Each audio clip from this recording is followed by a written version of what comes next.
Good evening, ladies and gentlemen.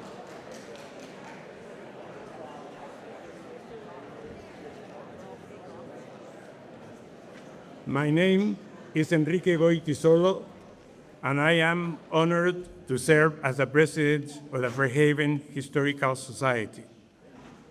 On behalf of the Society and the Fairhaven Department of Fine Arts, thank you for joining us tonight. We dedicate this lecture series in memory of Mrs. Debra Charpentier, our beloved Millicent Library archivist. Her contribution to preserving the history of our community continue to inspire all of us. It is my great pleasure tonight to introduce our distinguished guest speaker, Mr. Nathaniel Philbrick. While many of you are familiar with his stellar reputation, I would like to share some highlights of his background and achievements before we begin.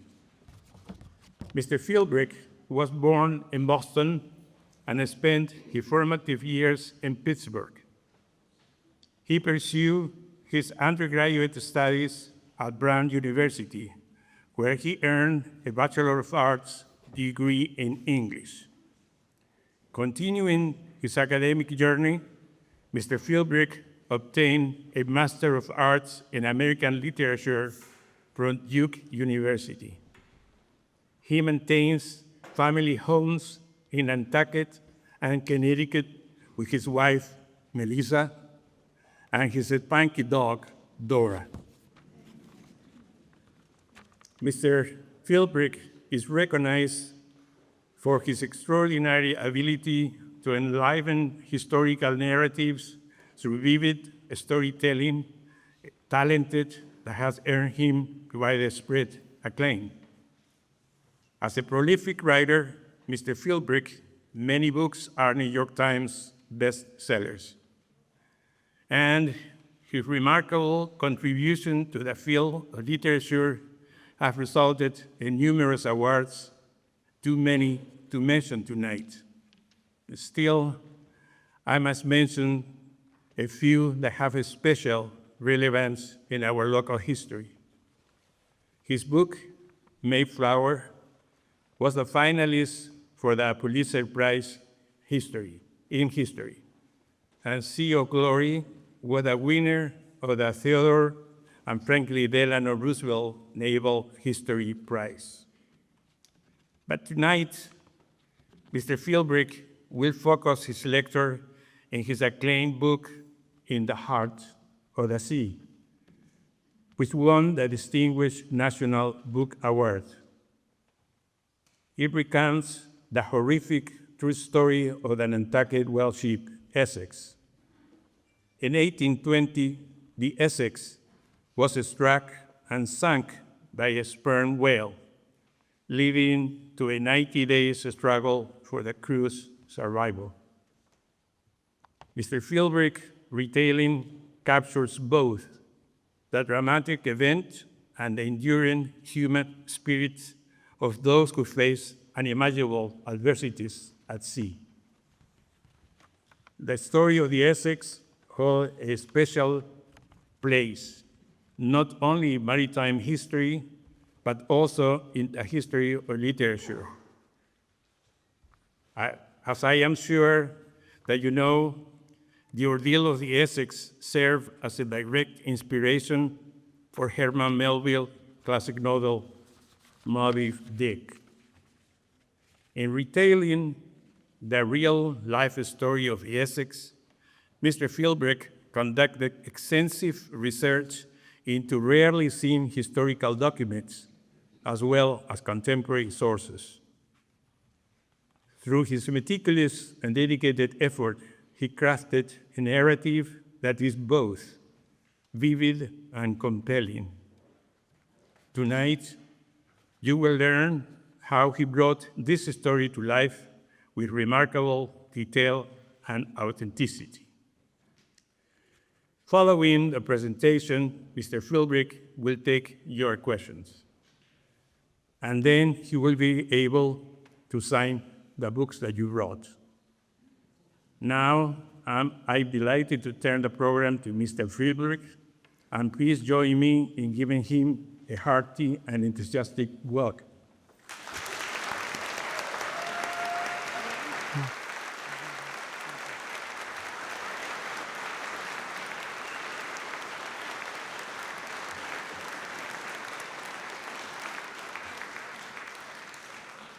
Well, thank you. It is a great pleasure and honor to be back in Fair Haven.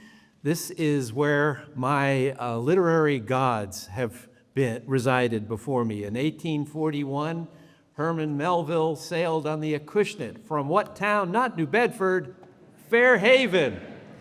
And then 51 years later, Joshua Slocum, before he would sail around the world alone, found that old oyster sloop, the Spray, rotting in Fair Haven. Turned that into an extremely seaworthy ship and did sail around the world. And both of those authors would write my two favorite books about the sea. And the sea is, for me, the medium that, even though I grew up in that maritime center of the universe, Pittsburgh, Pennsylvania, the sea, when I was a kid, my grandparents had a place in West Falmouth on the Cape. And for a kid from Pittsburgh, getting in an old beetle cat was like nothing I had ever experienced before. In fact, one of my earliest memories is being under the foredeck of a beetle cat, back when life jackets were kapok, orange, mildewed, that smell. It was like being in a womb. And for me, a shy kid in a big inner city high school, sailing was the one thing I could do where I felt freedom. I was communing with nature, with the wind.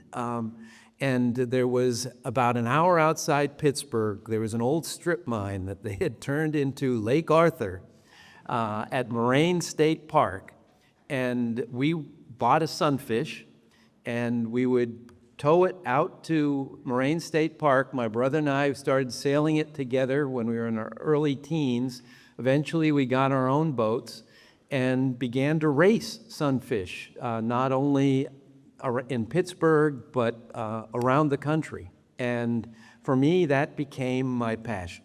And so perhaps it was destiny that my wife and I, Melissa, who is here tonight, and you heard about our dog Dora. She is in the car parked on Main Street.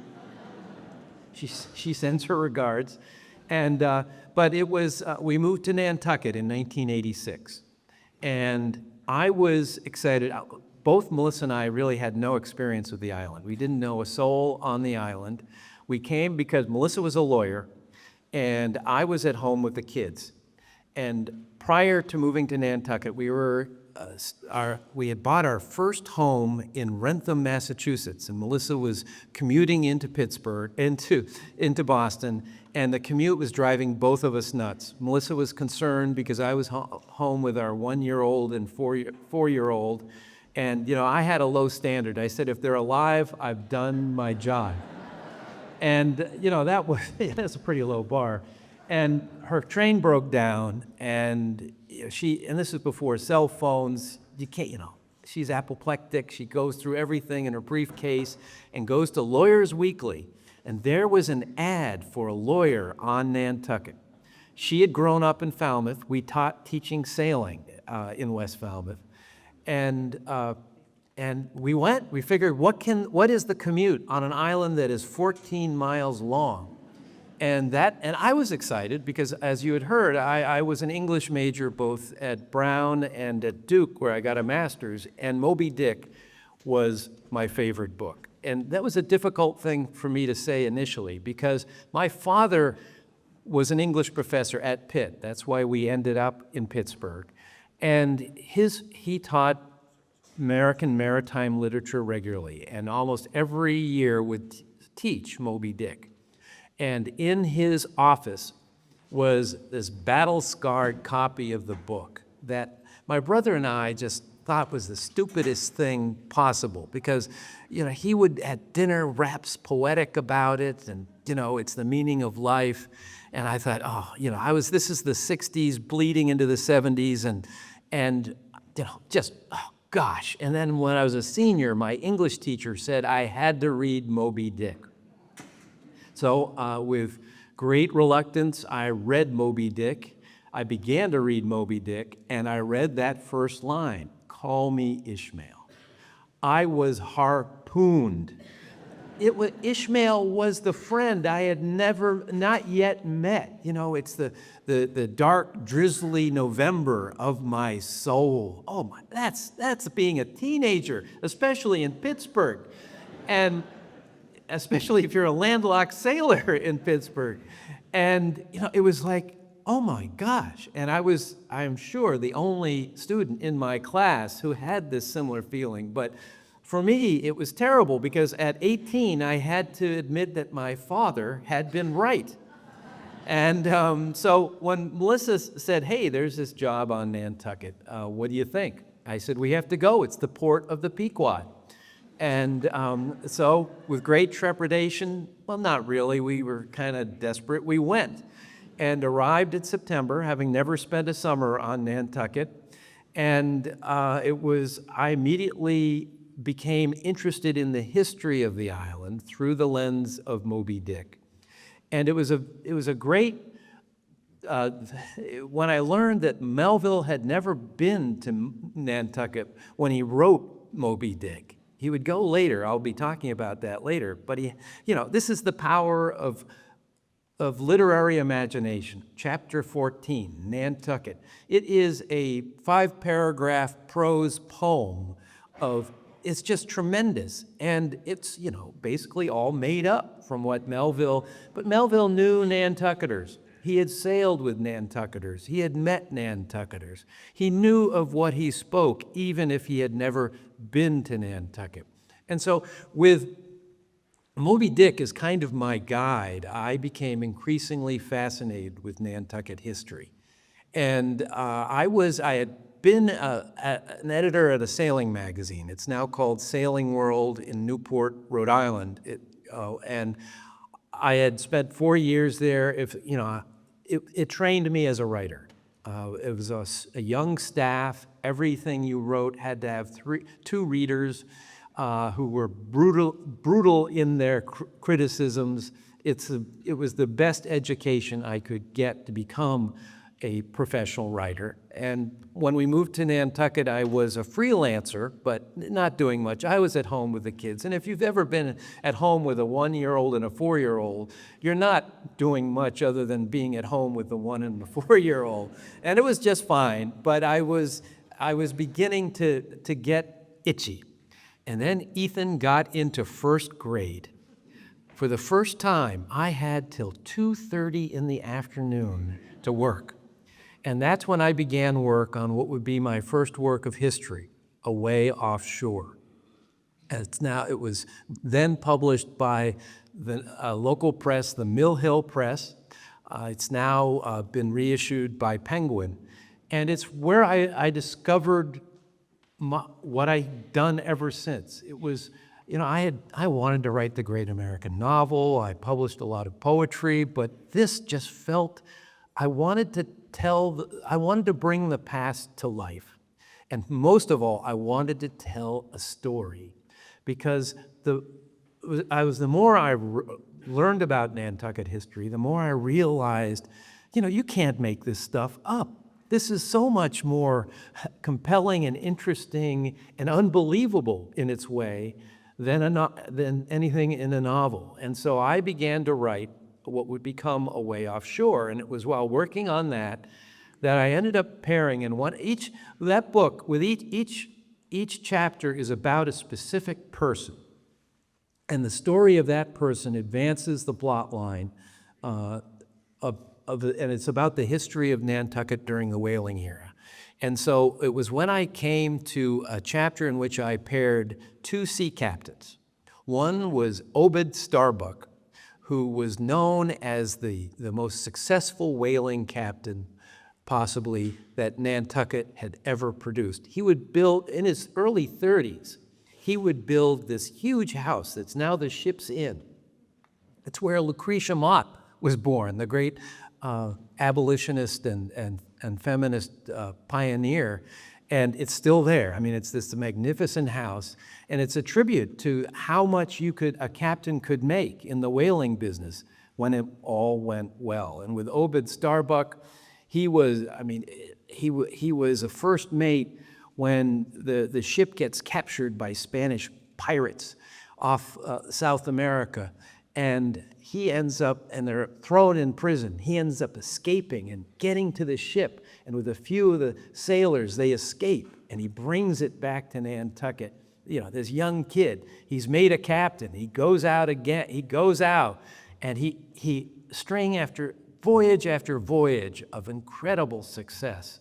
Or there was one where it was said he was killing whales just before he got back into Nantucket Harbor. It was, he didn't have any space for whale oil, but they figured they were that close, he could go ahead and go after this whale. I mean, it was just, and I called him the golden boy and the dark man. And the dark man was probably Nantucket's mythically unsuccessful whaling captain, Captain George Pollard, who at 27 would be his first captaincy of the whale ship Essex. And a voyage, instead of everything going right, just about everything would go wrong. And it was while working on that chapter that I became, really got into the story. But this is two people for one chapter in a book of, I think, 17 chapters. So it was a fairly superficial introduction to it.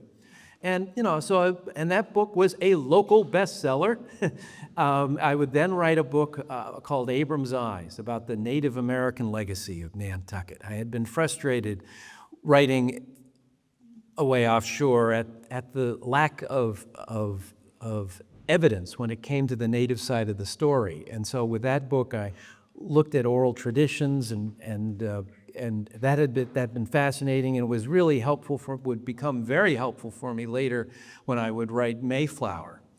But, so I wrote that, and it was, while I was working on that, it was the summer of 1997.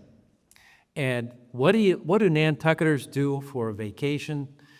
Well, you get off the island. We chartered a boat in Penobscot Bay and took the kids for a week cruise in Penobscot Bay, and I brought 3 books with me to read. I brought Angela's Ashes. This was the summer of the survival tale. Angela's Ashes, Into Thin Air, and The Perfect Storm. You can see where this is going.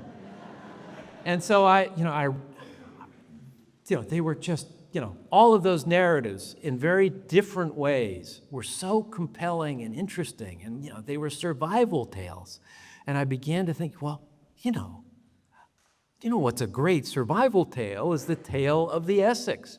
And I began to think of it not as a story of Nantucket history or whaling history, but what if I tried to tell this story in a way that someone who had never seen the sea, someone in the smack dab middle of this country, how could I grab them and take them into this very unusual world? Because it really is. We've grown up with whaling as in our heritage, and of course, fishing goes on with, great acclaim here between Fairhaven and New Bedford. But, for the rest of the world, in a petroleum age, whaling is unusual, and what's going on, and, and Save the Whales had come. So that there's a whole different attitude when it came to whaling, of course, than from what there had been in the 19th century.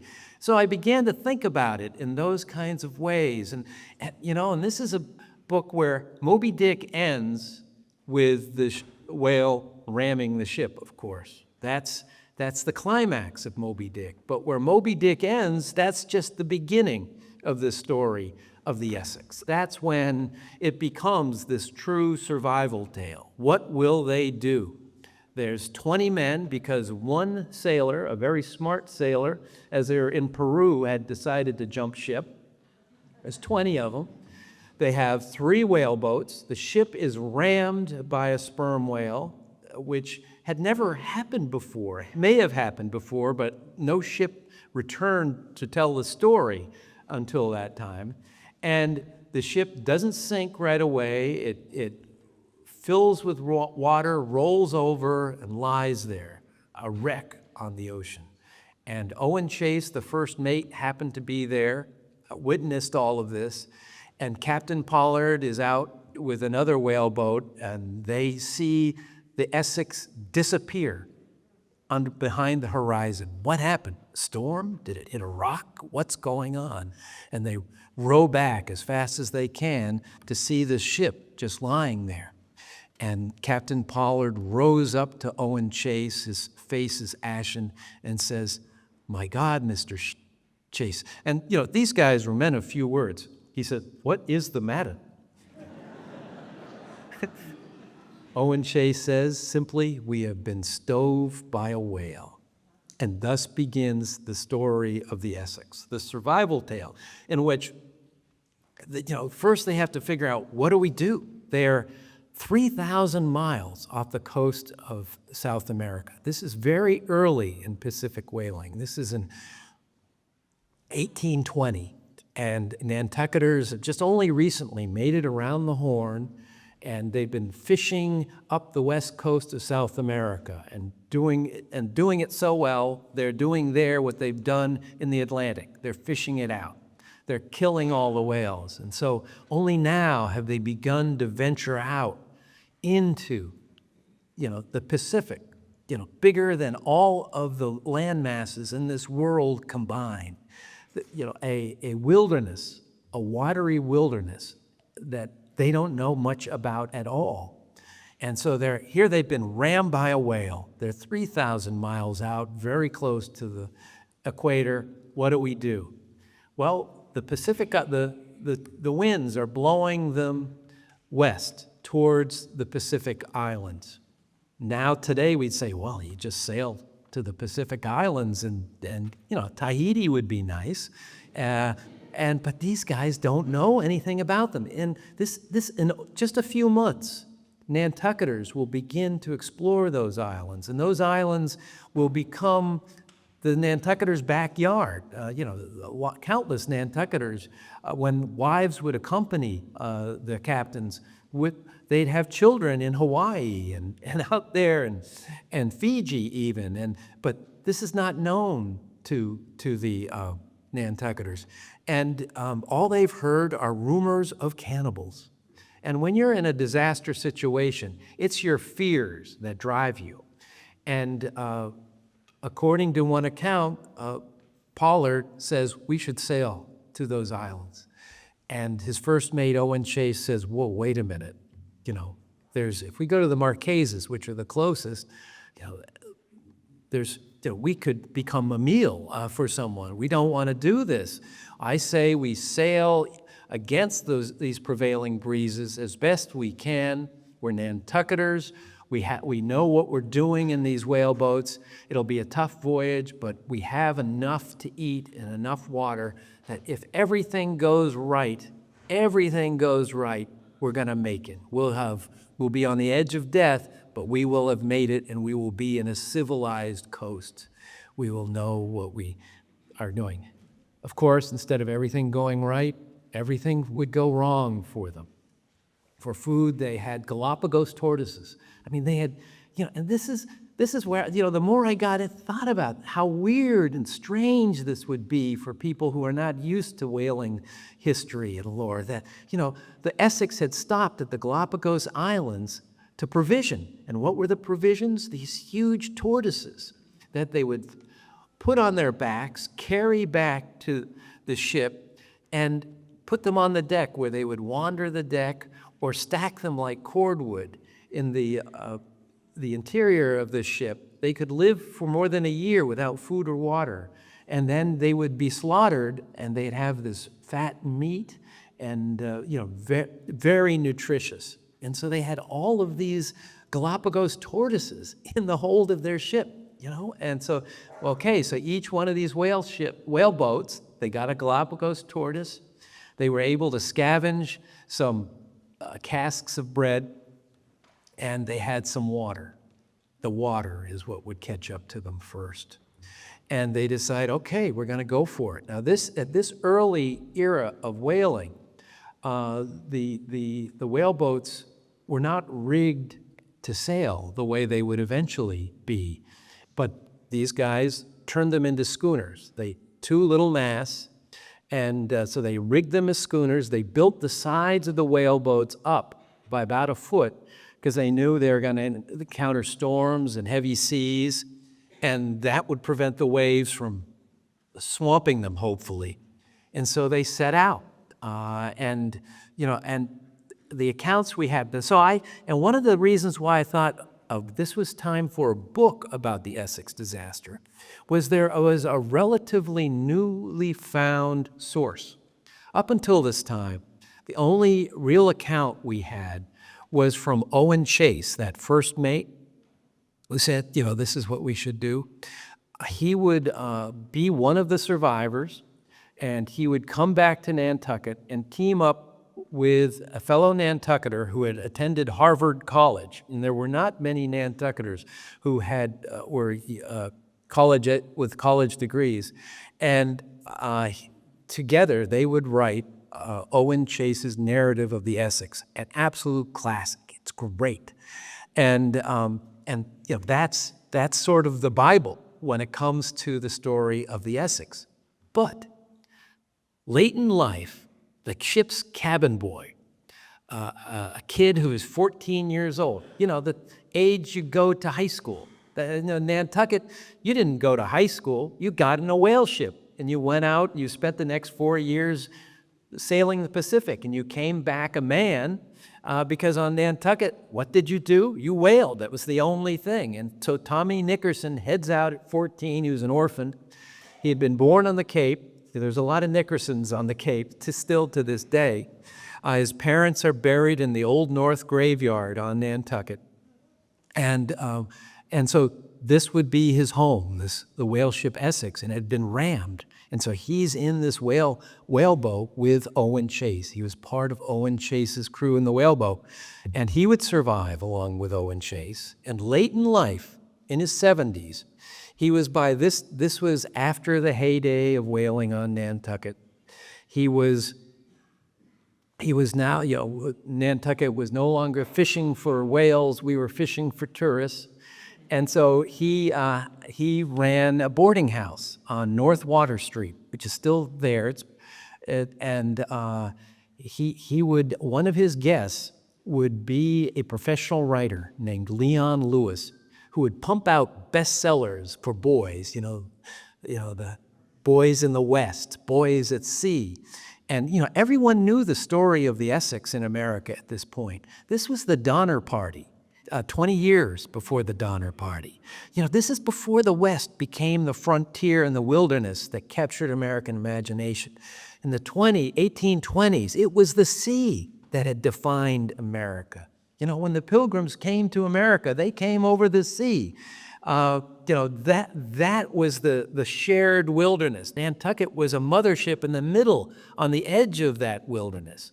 And the Essex story would be told in a reader for young children. That was just about in every elementary school curriculum. So this was a story people literally grew up with. And Leon Lewis says, wow, you were on the Essex? Write it up. I'll turn it into a bestseller. And so Thomas Nickerson, now an old man, this document exists. It's now at the Nantucket Historical Association. It's a composition book, like you can get today at a stationery store, like we all had when we were in high school or whatever. Black with the lines on the page, and he had a pen, fountain pen, and he started writing the story of the Essex, and he even drew drawings. They're wonderful, primitive images of this huge whale. The whale was 85 feet. The Essex was 85 feet. I mean, can you imagine? 85 feet is a really big whale. when I was researching in the heart of the sea, I talked to cetologists who, are out there, one of whom who was one of the pioneers in listening to how the whales communicate with clicks and clacks, like Morse code kind of connections. And he said, I've never seen a sperm whale anywhere close to 85. But on Nantucket, we have proof. There is the jaw of a whale that was 85 feet that Barnum wanted for his Museum of Curiosities. It's still there. It was at the Nantucket Athenaeum, our public library, but it's now, since it's a library, they thought all their stuff should end up at the Whaling Museum, and that's where it is. And so Nickerson writes this all down, writes his own account, and it's fascinating. He had obviously read Owen Chase's account. He had talked to other survivors. But, as a historian, you are distrustful of accounts that are written long after something happens. You want to go for an account that's written in the white heat of the event. But, you still have to be careful because everybody writes from their own perspective. There's no such thing as an objective account of the past. We all, if something happened right now that we would all write about, we all would have different points of view on it. That's why there are 4 Gospels in the New Testament, and we're still arguing about what happened. But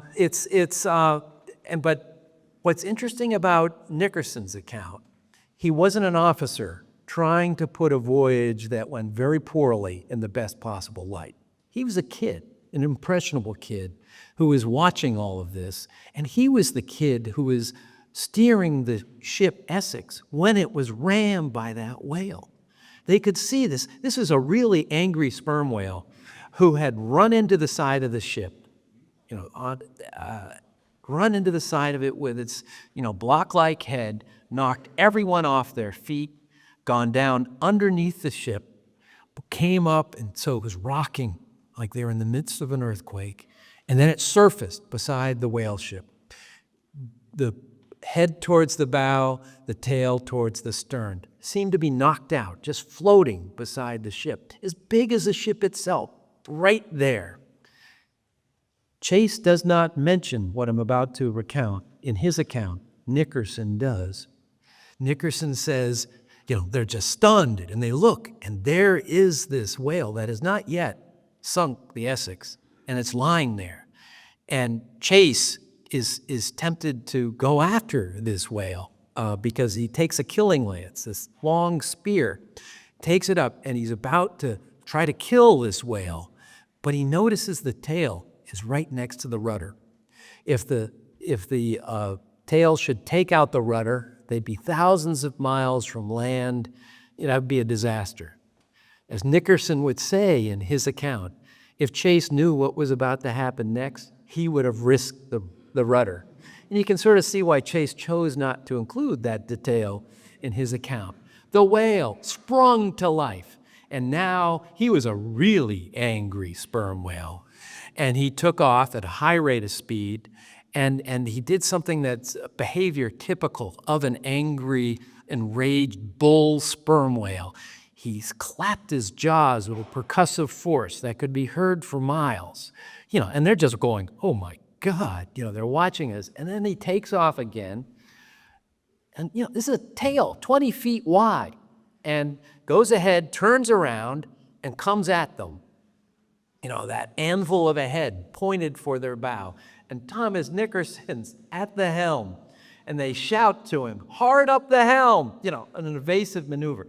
Whale ships do not respond quickly to the helm. Can you imagine? 14, and he's now 15 because Tommy would have just had his birthday. He's go like this, and here comes this whale, bang, knocks them all off their feet, crushes the bow as if it were an eggshell, and according to one account, even drove this 236-ton ship backwards. They should make a movie about that. Anyways, and then the ship starts to sink, and then it becomes a rush. Get out everything you can of value, the compasses, everything with navigation. Get it out as quickly as possible before the ship sinks. So they're running around doing all of that. The ship fills up and then capsizes on its side. And that's when Pollard and the others arrived. And Nickerson lived this. And so he writes his account. He sends it to Leon Lewis. Hears nothing. He dies. No one knows what happened to Nickerson's account. In his obituary, they would say, we know he wrote an account, but no one knows what happened. It disappeared. Okay, fast forward to the 1960s. In the attic of a house in Penn Yan, New York, where apparently Leon Lewis lived, they find a bunch of papers. They see something about Essex. They don't have any idea what it is. Not until 1980 does Nickerson's account arrive on the desk of the great whaling historian Edward Stackpole on Nantucket. Edward was not a young man at that point. I don't know how he avoided having a heart attack. When here it is, the long-lost account of the whale ship Essex. And it has these drawings. It's just an unbelievable document. They would publish the Nantucket Historical Association, where Edward was the director at that point, I believe, would publish a monograph of the Essex disaster and green volume, small printing. Although I know Time magazine had a little story about, finding this thing. And then, we arrive in Nantucket in '86. There would be a great book about the Essex disaster called Stove by a Whale by Thomas Heffernan, which focuses on Chase's account. And Nickerson's account was basically discovered while he was working on it, and he chose not to deal with that account.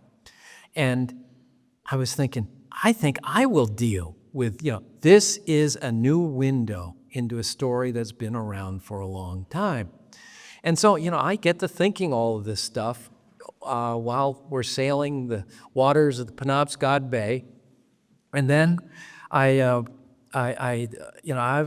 that point, I had lunch every day at our pharmacy, Nantucket Pharmacy. And I'm proud to say it's still, it's like an old soda shop, where you can get down, you get ice cream. And I would always get a ham and pickle sandwich.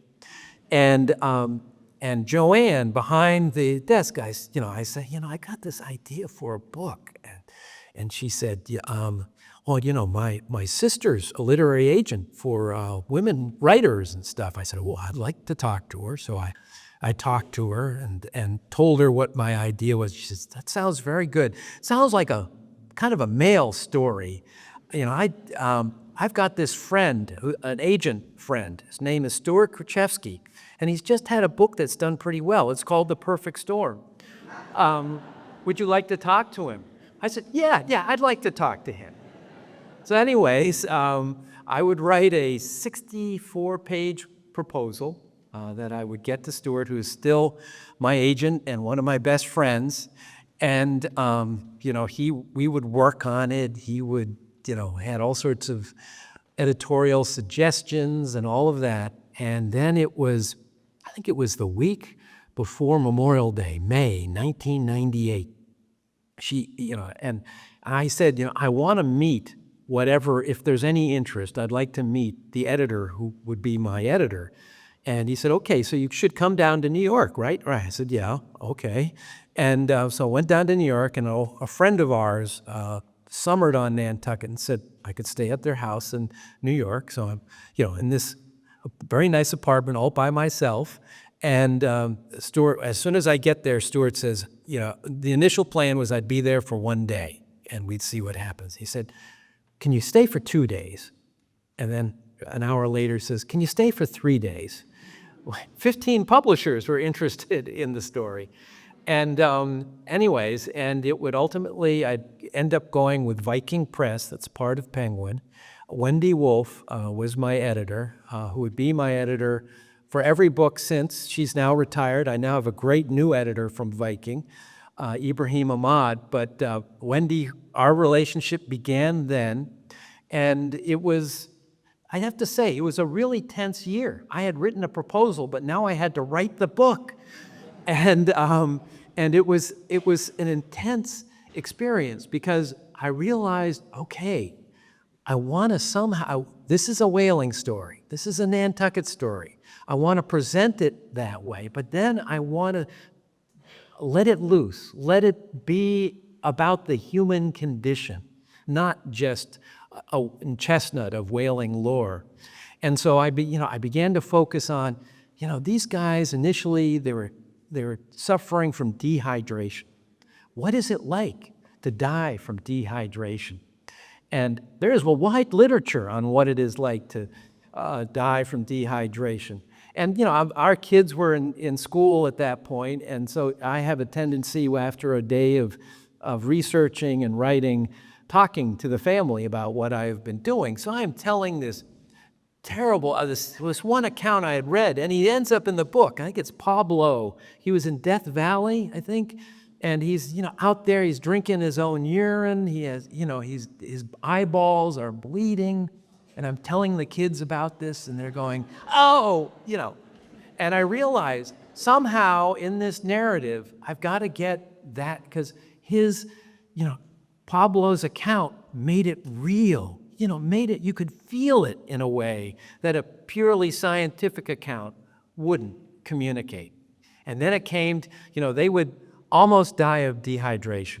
They would then stumble on Henderson Island, an uninhabited island, still more than 1,000 miles off this coast of South America. But it would save their lives for the moment because there was a spring of water only available at spring low tide. The three men, not Nantucketers, who decided to stay there would discover, much to their despair, they had this little window where they could get water at low tide, and there were birds and birds' eggs, and they devoured them all until there are no birds left. This is what we humans do wherever we go. And so they say, we have to head out. The three guys from Cape Cod said, no, you go ahead. One of them was from England. Go ahead.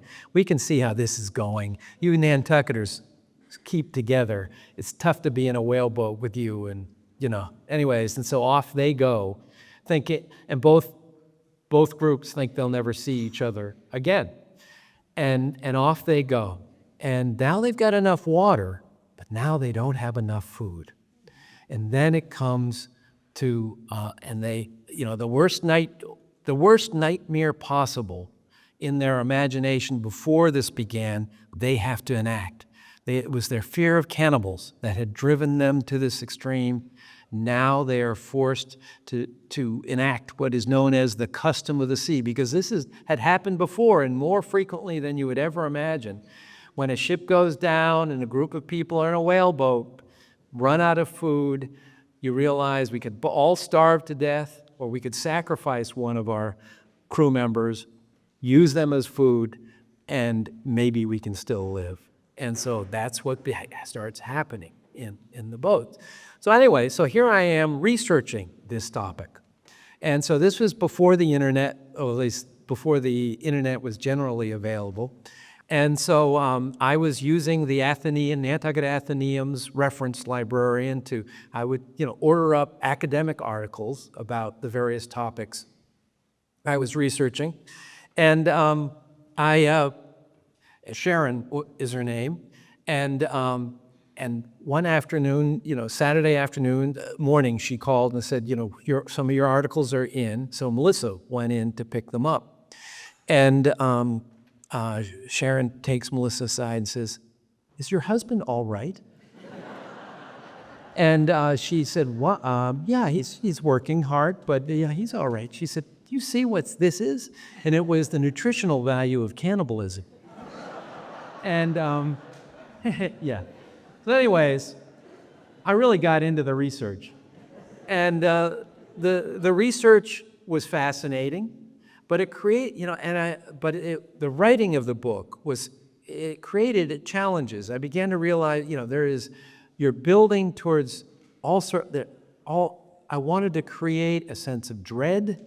I wanted the reader to read it, but something bad's happening. That's the time to suspend, make the reader wait and teach them something while you're doing it. And so I had discovered that during World War II, there was a starvation experiment conducted on a group of pacifists who had refused to serve, some of them Quakers, which was kind of ironic given Nantucket's Quaker past. And scientists studied, they were clinically starved, not to death, but they were anticipating freeing Europe during World War II, and most of those countries, people would be starving. What do you do? How do you deal with a population that has been starving? And so 2-volume analysis, incredibly helpful to me in writing this book. And so eventually I would write the book. It would come out in 2000, May of 2000. It came out in England a week before it came out in America. So I had my first book tour in London, which was like, what is going on here? But it was quite an experience there. I went to #1 the first week in England, and then I went on book tour in America. It never got to anyways. But, and it was just an extraordinary experience for someone at my age who, I think I was in my early 40s, who had, been at home with the kids my entire adult life, it seemed. And so that book it really began the career I've had ever since. And each book has sort of evolved organically from what I've written before. And, for example, the next book I would write, Sea of Glory, which is about a voyage around the world, our America's first exploring expedition, a naval expedition with 6 ships, hundreds of men, a team of scientists led by Lieutenant Charles Wilkes. They would sail around the world. They would be the first to chart a significant portion of what's down south, so much that Charles Wilkes would call it the continent of Antarctica. They were the first to establish that. The scientists would bring back so many artifacts. The Smithsonian Institution was founded to house them. The U.S. Botanic Garden still has plants descended from some of the specimens brought back by the Wilkes expedition.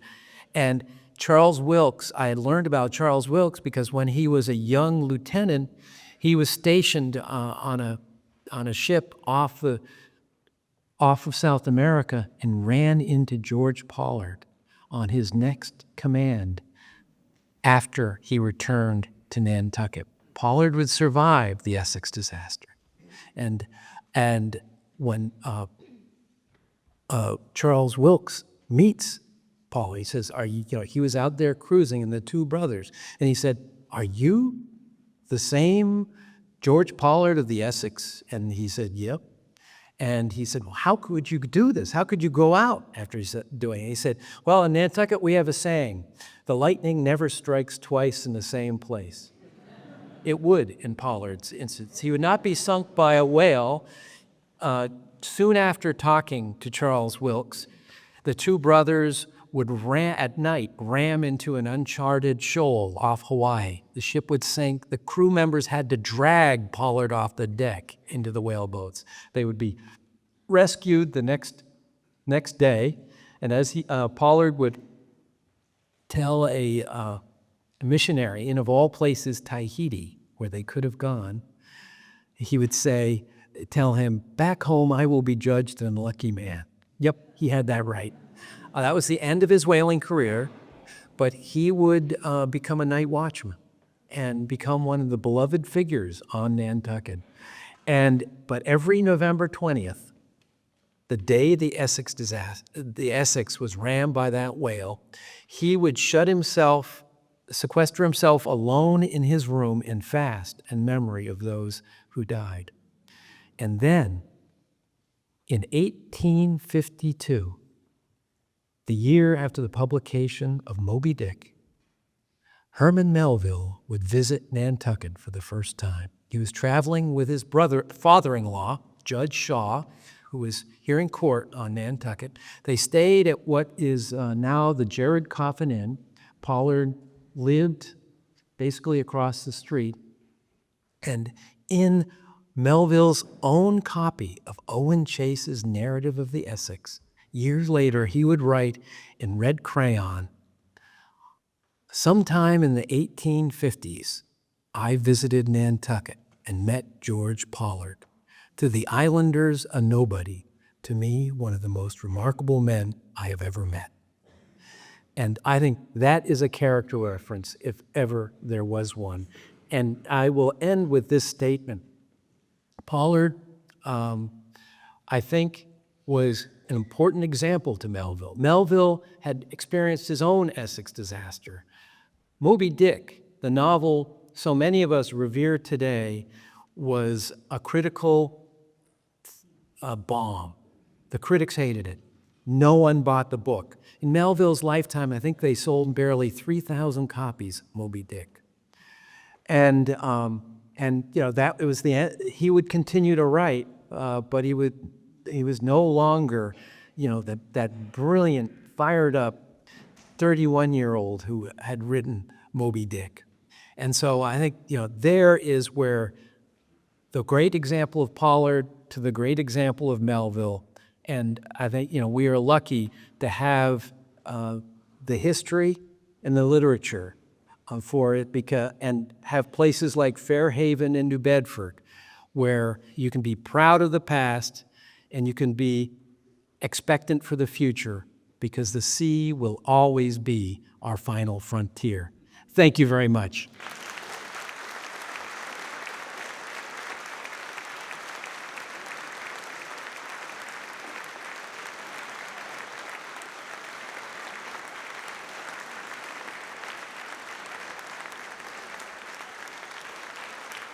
Well, thank you. I'd be, if any of you have any questions, I'd be happy to, and also, if you brought any books or whatever afterwards, I'd be happy to sign them. So I guess we have some mics here, so if you have a question, step on up.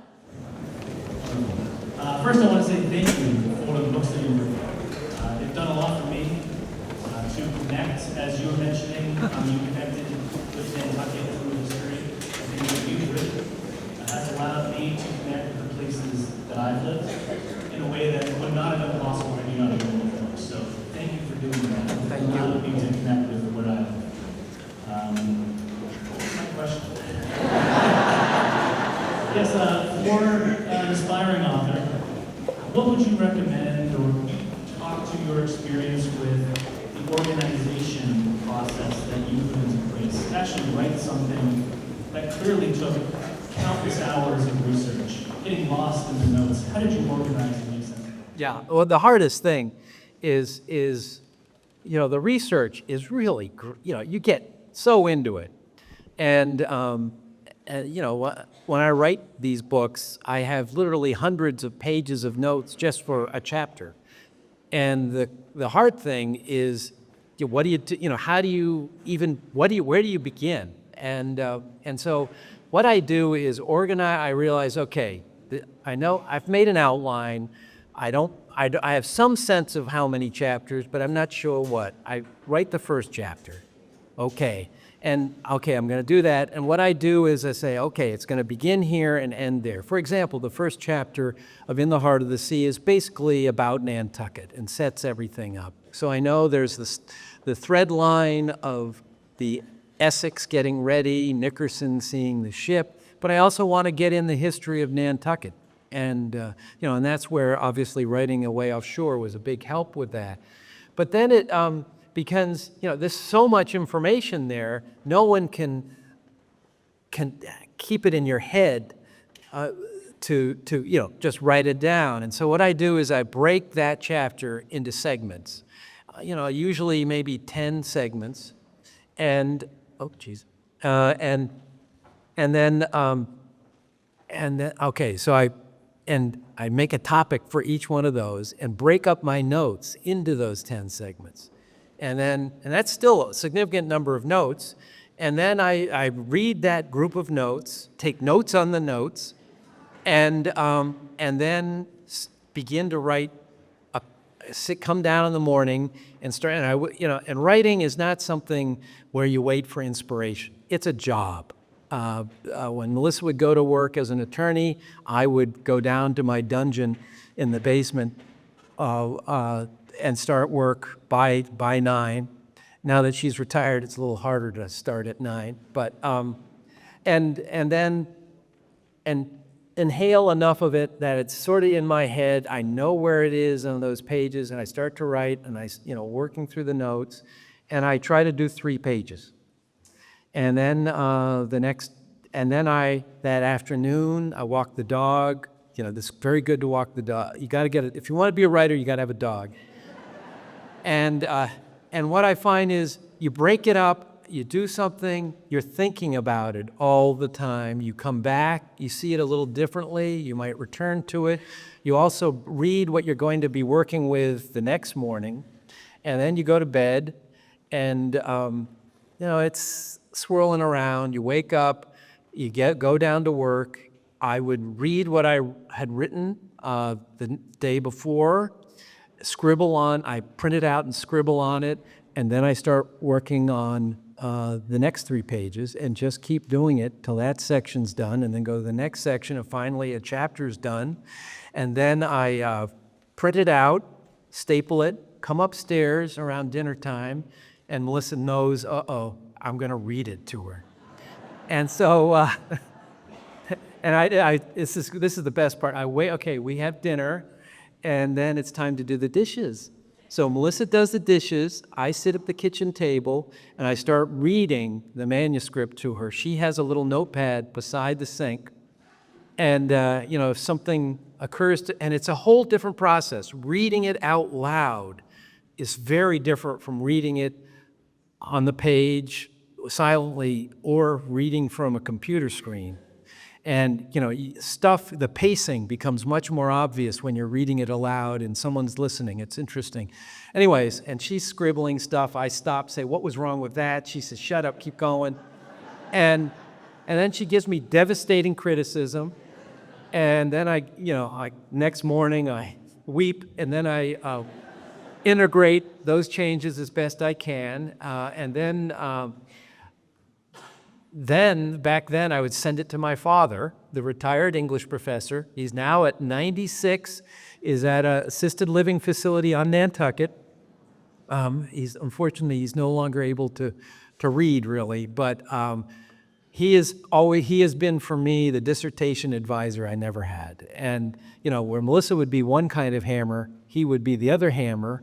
And, he was good with grammar and knows his history and literature, obviously. And then with those comments, I would integrate those and then start with the next chapter. And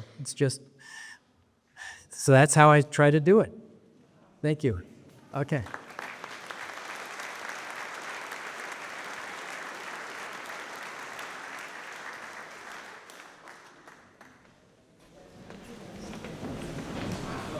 Hi. Thank you very much short kind of answer the first part of my question is 2 parts. So one, what was the most difficult part of writing that book, but in general, right? Yeah. In general. And second, did you archive your notes? And then third is, did you find out anything after you authored the book that you went to the bag to? Yeah. So it's a couple part. What's the hardest part? Oh man, it's all hard. It's all hard. And then believe me, it does not get any easier with each book. Every book is entirely different, has a whole different set of issues. And but what I like about the process is that there's so many different processes. You do research, you write. Then you work with an editor, which I really enjoy that because at last I have pages that we're making better.